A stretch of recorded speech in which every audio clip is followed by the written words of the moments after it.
Did the ancient Greeks know about the advent of Christ?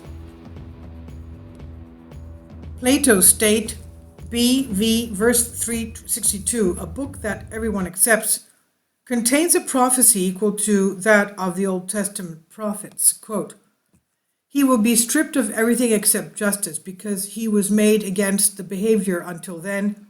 Without wronging anyone, he will be slandered too much as unjust to be tortured for justice, and will be filled with tears because of malice, but will remain immobile until death. And while he is righteous, you will be considered unjust for the rest of his life. Having such dispositions, the righteous will be flogged, distorted, tied up, his eyes will be lit, and in his last ones, after he suffers every evil, he will be nailed to a stake, and you should know that it is not fair, but since he wants it that way, let it be done." End quote.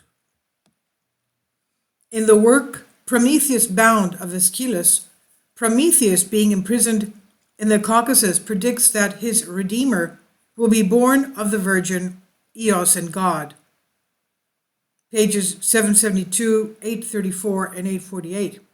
That is, he will be the Son of God and the Son of the Virgin. This God-man will overthrow the power of the ancient gods and destroy them and their power. Hermes, then sent by Zeus, announces to Prometheus the following, quote, "Such an end to toil, what do you expect before if the God of the successor of your pains is seen, the will of the unceasingly praying, Aiden, the clouds of Tartarus, amphitheater deep translation?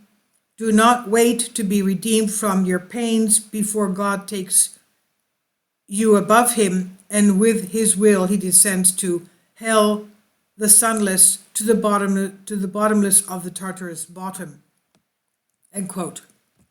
Socrates, in his Apology, mentions the following: "You will remain asleep for all your life if God does not feel sorry for you to send someone else."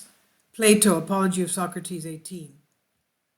On Mount Athos, where they have 20 male monasteries, on Mount Athos there are inscriptions that save prophecies of Sibyl, the priestess of Apollo, about the coming of Christ. For example, in a manuscript entitled Memorandum to the Holy Apostle Philip, kept in the holy monastery of the Hydra, states the following, quote, "After a long time, someone will arrive in this divided land and will be born with an immaculate flesh.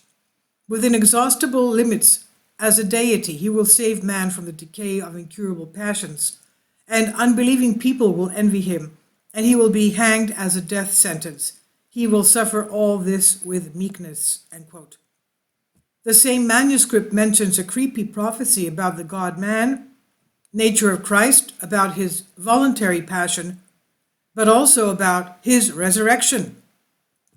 Quote, "A celestial being pressed me strongly, which is a shimmering light. This is the suffering God, without suffering anything or his deity, because he is mortal and immortal at the same time.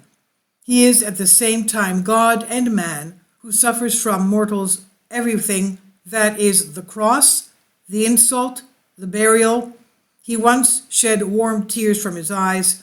He fed 5,000 with 5 loaves, something he wanted, divine power. Christ is my God, who was crucified on the tree, who breathed his last, who ascended from the grave to heaven." End quote. This is in the same Sibyl's prophecy. Okay? It talks about the crucifixion of the cross. Now, the above prophecies also refer to other manuscripts found in other monasteries of Mount Athos or elsewhere, for example, St. Catherine's Monastery in the Sinai Desert. They are also listed in the modern book, The Great Syntaxaries of the Orthodox Church of Archimandrite Victor Matthew. And for those who may dispute that the above was actually said by Sibyl and claim that they are fabrications of a Christian monk, the following indisputable fact is sufficient. From various sources, it's been cross-examined how these prophecies and others, either of Sibyl or otherwise Greeks, were used by St. Catherine, specifically in 305 AD. St. Catherine of Alexandria, Egypt, controlled the Emperor Maximinus for his pagan policy, and later then gathered the wisest pagans of the empire to persuade her to make her a pagan. In the dialogue that followed, is omniscient and educated woman in Greek education, in her attempt to prove that Christ is the only God, mentioned, among other things, the prophecies of the Sibyl, and in order to prevent any reckless thought, there is no way that the saint herself made these prophecies for the following basic reasons.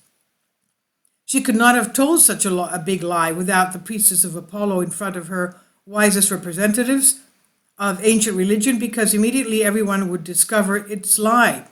But not only was she not accused of untruths, so no one can dispute the unshakable truth that these prophetic words came from the mouth of Sibyl. Another manuscript found in the Mount Athos monastery of Dionysiou mentions another prophecy of Sibylla. Quote, I prophesy to you of a triune God, the Holy Trinity, in the heights which extend the eternal word to an unsuspecting daughter will conceive, just like the fiery bow piercing the middle of the world. The whole world, after he brings it back to life, and to the Father will offer it as a gift. Maria will be her name. So this Sibyl prophecy talks about the name of our Holy Mother, the Virgin Mary. Maria will be her name. It even gives her her name. So we see that divine providence through the seed word, as the fathers of the church called it, enlightened some Greeks of antiquity, and thus left prophecies for his coming hundreds of years before Christ was walking our earth. Other ancient peoples also give such prophecies without approaching in any way the exactness of the Old Testament prophecies, limited to the reference of the coming of the Savior who would redeem the world. But the prophecies of the ancient Greeks give very detailed information about Christ, his birth from the Virgin Mary, his divine human nature, his miracles, crucifixion, descent into Hades, and his resurrection, three beings of God, the Holy Trinity. Thus, many of them become equal to the prophecies of the Old Testament, while some others even exceed them.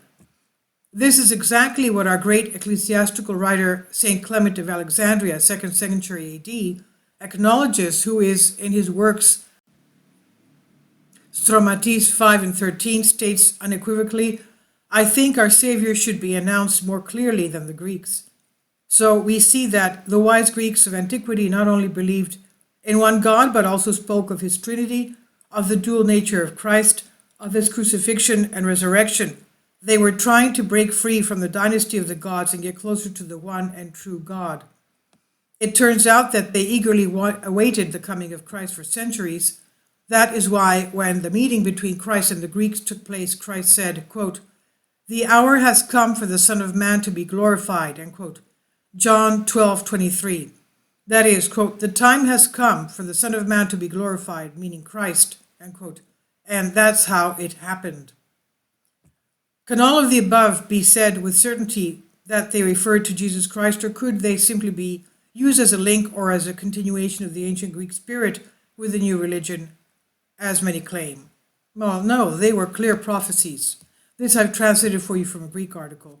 Please leave your comments. Thank you for your support. Kindly support my Patreon account.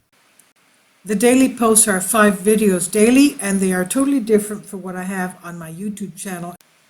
Thank you so much for your support and that you find all my content so interesting. You'll find the Patreon account details in the description box below.